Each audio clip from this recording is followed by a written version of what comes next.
Hey everybody, this is PJ Riley from Lancaster Archery in our video studio today with customer service techspert and longtime competition archer Dan Schuler. Dan is especially knowledgeable in the recurve world. So we got a bunch of arrows here, and it occurred to us, and Dan fields a lot of questions from customers about there's different size arrows. You know, what are they using them for? Dan, I'll ask you, what are some of the questions that you hear folks calling about when it comes to arrows? Well, throughout the year we hear we have transitions of seasons, but everybody's looking to get the best out of their equipment and have the best competitive advantage they possibly can have. And they're usually looking at what they can do with their arrows to give them that advantage in the setting that they're going to be shooting. So a lot of times we get questions on what's the appropriate arrow for the application they're doing based off the round. And there's different options, I think, for every setting. And even in some settings, there's crossover that you can get multiple use out of particular arrow setup. So we can dive into a couple different arrow setups. And where do we want to start? Recurve? Start off at the top there. Okay, so a lot of recurve archers. Recurve archers, specifically in indoor season, are going to have a lot of options to them. You have, basically you can run up to your max diameter 9.3 millimeter for World Archery, US Archery events, and many other events. And it's probably the max you probably want to use for a recurve bow setup based off the spines that they're offered in. But they will go down. You'll see recurve archers using really everything. You see 23s down to X10s as far as the sizing they'll use. There are some advantages to it. There are some keys to making it work well for the archer, specifically on an indoor setup. You'll see a 23-12, very common indoor arrow for an Olympic style shooter. Typically with that arrow, you're going to need a higher weight. You're going to need to be pulling probably somewhere in the 40 pound to 50 pound range, and you're probably going to be using a little heavier point weight to get that working.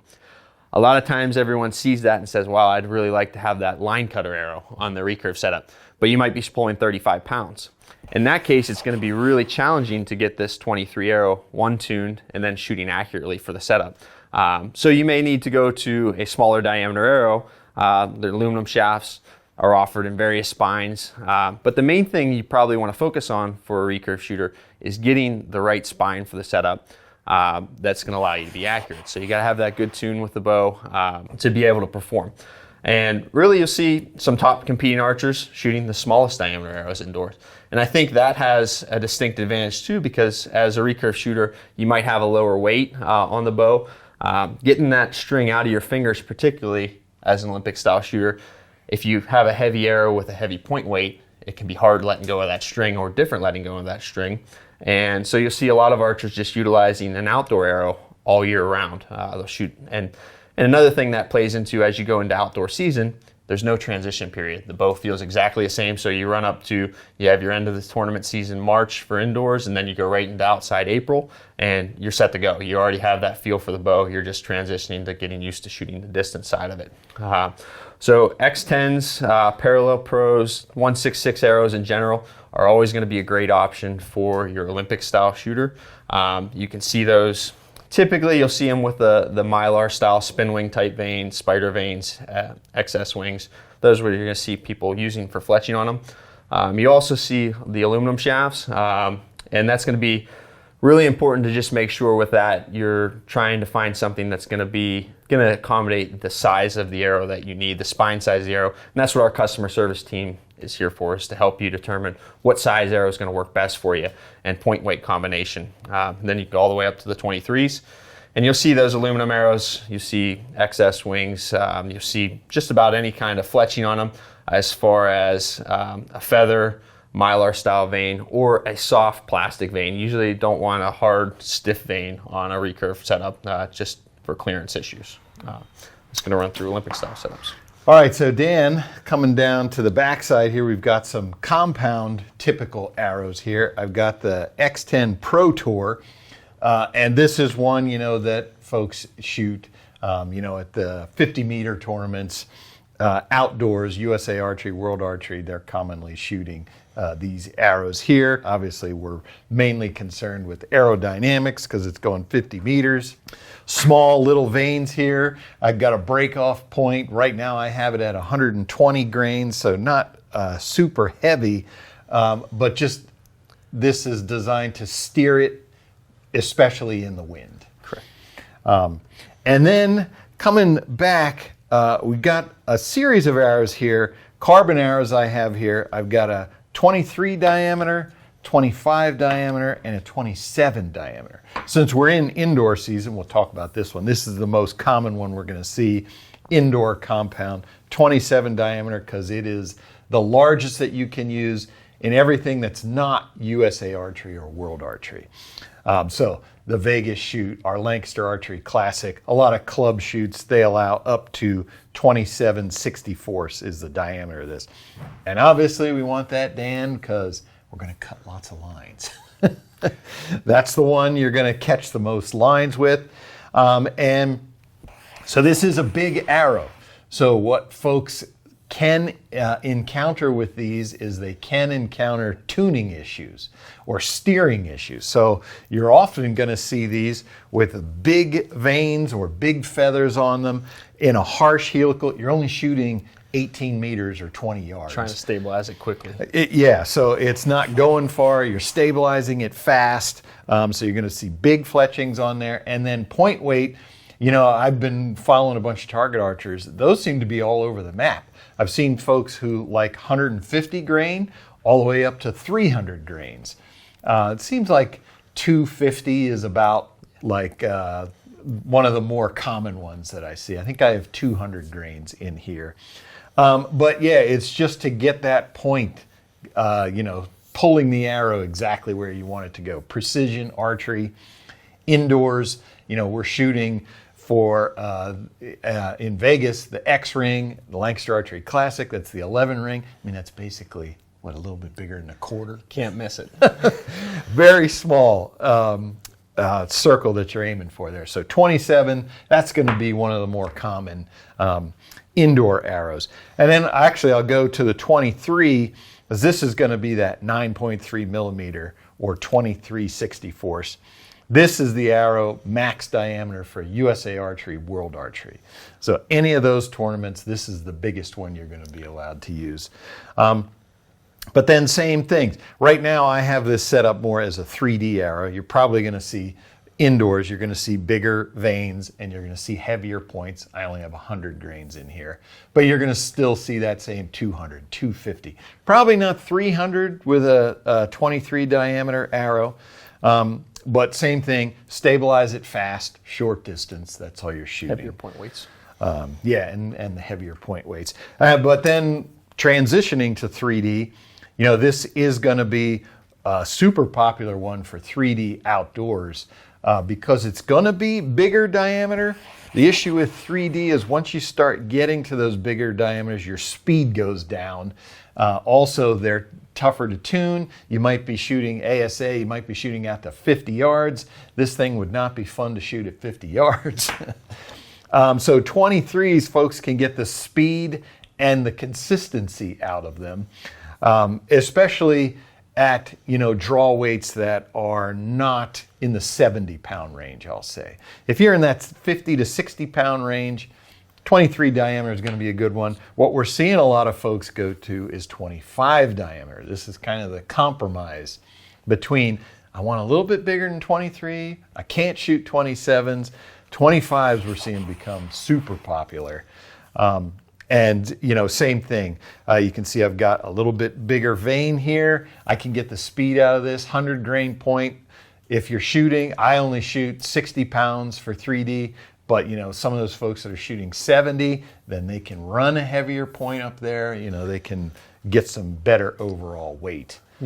For fletching, you'll see a little bit different too. You see 3 fletch, 4 fletch, a little more utilized there, and high profile 4 fletch would be. Yeah, exactly. Just like that. That's going to be a good example of a 3D vane or 3-inch vane. You see that somewhere 3-inch to 2-inch. Right. Just want to get that steering and the speed, and you want to be able to catch those lines. And then just for fun, I threw in there my hunting arrow, Dan, 4 millimeter, but they're all over the place. 4 millimeter, 5, 6, all different types of sizes for the hunting arrows. This one here, I just have fletched with some shorter 2.25 inch vanes there, 100 grain up front there. This arrow weighs 450 grains. So it's not super heavy, it's not super light, good enough for penetration. What's the trend that you're seeing on the phones with, what are folks going toward for hunting arrows? Hunting arrows, probably the biggest trend would be adding a little bit of front weight in the arrow, utilizing weight systems, brass inserts, try to get a little bit more weight in the front.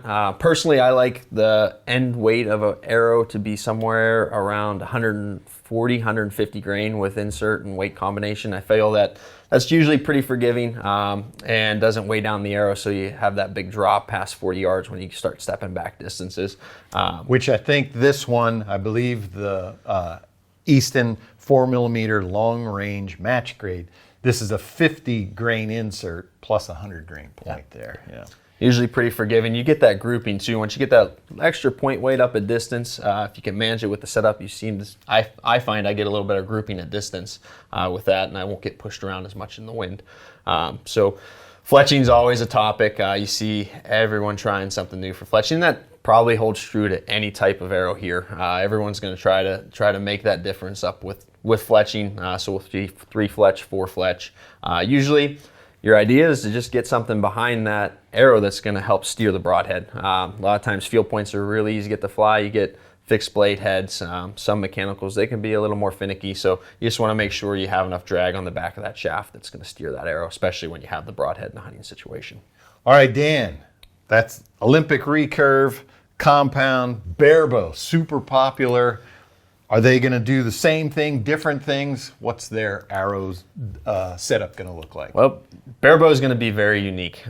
There's not a lot to the bow to change. You're looking down the arrow. You're trying to mainly get a sight picture you like with a bow tune. So the arrow has two purposes for you. It's kind of getting your sight picture along with getting a good tune that it's going to be performing for you. There's some keys to it. There's also a lot of testing that's going to be involved. Everyone's going to anchor different on the side of their face. They're going to have a different crawl. And they're utilizing that. You'll see them doing that to try to get the sight picture they like and the feel out of the bow they like, because that's really their options to perfect their setups with minimal equipment that a bare bow setup has. So looking at an arrow, same thing, indoor season, you're gonna see 23s down to the smallest size arrows. One thing you'll probably notice more commonly indoors, you're gonna see long out in front of the bow. You're gonna see at full draw, that arrow is extended out in front of the bow. What they're doing with that, the archer's doing with that, is trying to get that arrow on the target so they can be precise with their aiming and allow them to have nice sight picture that they're looking for and really get the arrow weak enough. A lot of times you see these archers probably competing 30 up to maybe 45 pounds for weight.